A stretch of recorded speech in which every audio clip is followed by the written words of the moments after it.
Greetings everyone. Hello, it's Mrs. Hanson. I am making this video for the next step in drawing our person in proportion.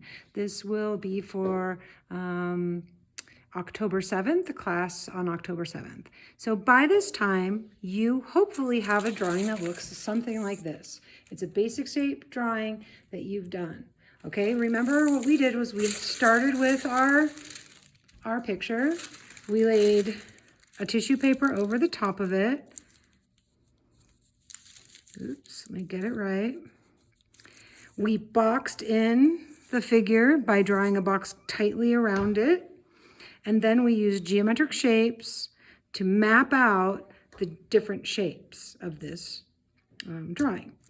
Then we removed the distraction of the actual image itself. And by using our standard unit of measurement to measure things, and by using an angle check, we checked angles, and also by what I call horts and verts, meaning you checked your horizontals and verticals, like if I laid this vertically, where does it hit this shape? If I lay this horizontally, where does the tip of this hit the side of this triangle? So angles, horts and verts, and standard unit of measurement. And we now have a drawing that is in proportion, meaning that even though we enlarged it, we kept the relationship between the sizes of things the same, okay? So if you're lost and you don't know what's going on, that means you probably need to go back and watch the previous video. Okay, so today what we're gonna do is start the next step of getting more of a drawing done. So first thing you're going to do is grab an eraser and lighten all of these lines. Do it as quickly as I can.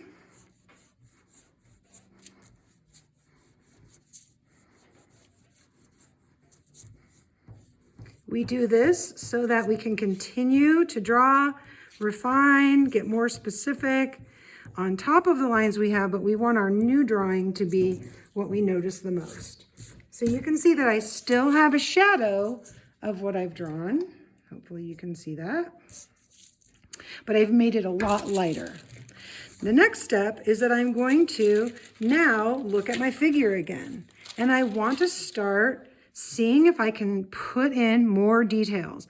But I'm still remaining sort of general. I don't want to get in the weeds, drawing her nose, drawing her mouth. Forget those things. Still look at shapes. So when I look at, for example, the side of this oval, I know the oval was about here, and it looks like it attaches down to the corner of this. So I'm going to see if I can lightly draw in some angles. I'm going to do it on the other side of my oval. It doesn't go all the way to the end. I hope you can see this. It doesn't go to the end. It's in a little bit. So I know it's not here. It's right about here.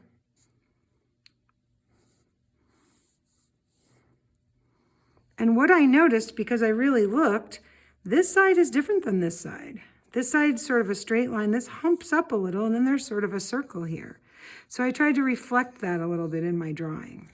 All along, I can make little changes. Okay, then I'm going to look around this. The oval went about up to here. I can check that by putting this back down. So if I want to draw the shapes around the oval, I can start referencing that. Okay. So now I'm just doing little tick marks quickly, right? And I don't want to now start drawing her face. I want to keep moving, working general to specific. Sometimes it really does help to turn the whole thing upside down so that you stop thinking about this is a person. So if I'm looking, I have sort of just a curved line that comes in and it hits right about here. Okay, and then I can use these two shapes and take a closer look at what's going on right here. I see that there's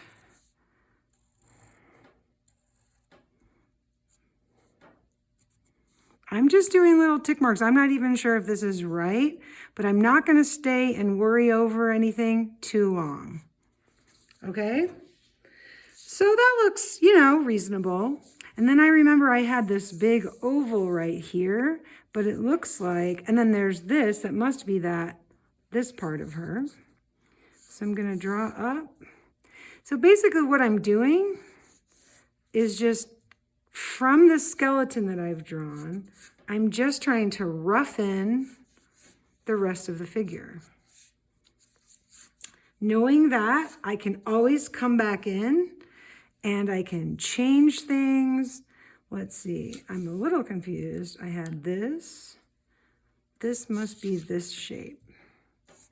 If I ever get confused, I can go back, put my overlay back on and see why the heck did I make that? Looks like we might have some fingers there, okay? And then I have this oval, which I think reflects this piece. So, looks like it comes in right about there. And then there's some squiggly lines here, okay? And then I have a brand new shape that sits between this shape and this shape. So I'm gonna just try to rough that in. Now, I'm working fast so that this video isn't 3 hours long, but you can really take your time.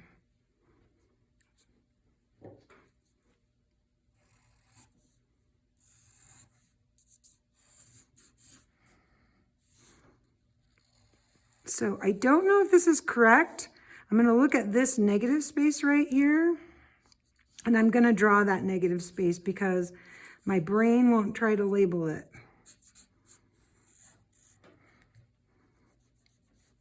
I'm erasing the things I don't need. Now I'm going to turn it upside down and see what I've got going here.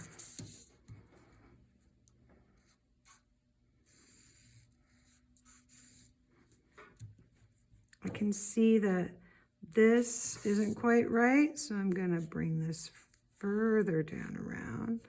This is what she's sitting on. So what I want you to do is start adding some more detailed lines, correcting as you go. And then I'm going to leave this area for a minute. Oh, I can put this in. I can put this in.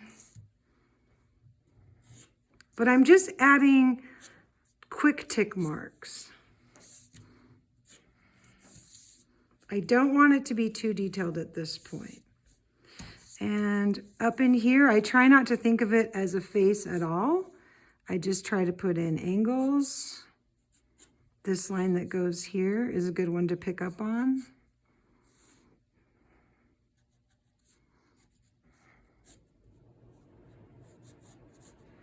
Do you see how I'm just really not too worried about exactly if this is right?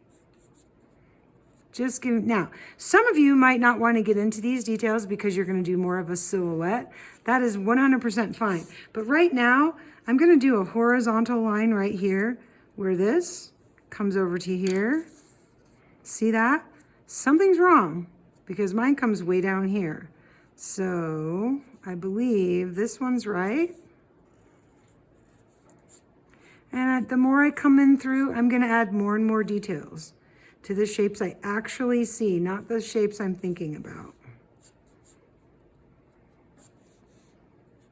Okay? Some kind of a line there. There's lots of squiggly lines here. Also, please remember, it doesn't need to be a photograph. Like, it's okay if it's got some interesting lines that you've added on your own. Now I'm going to come in and get some of these shadow shapes in there just because I find them kind of interesting.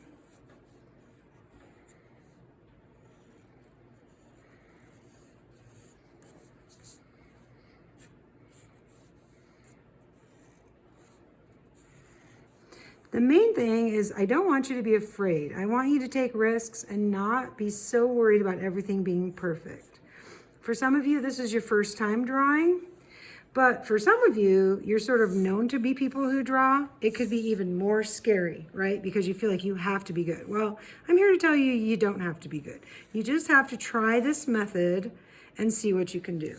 So I'm going to stop right about there for now. See what you can do about getting more lines around your figure. I will come back, work on this for the whole class period. I will come back and show you my finished part of this step. Okay, enjoy, bye.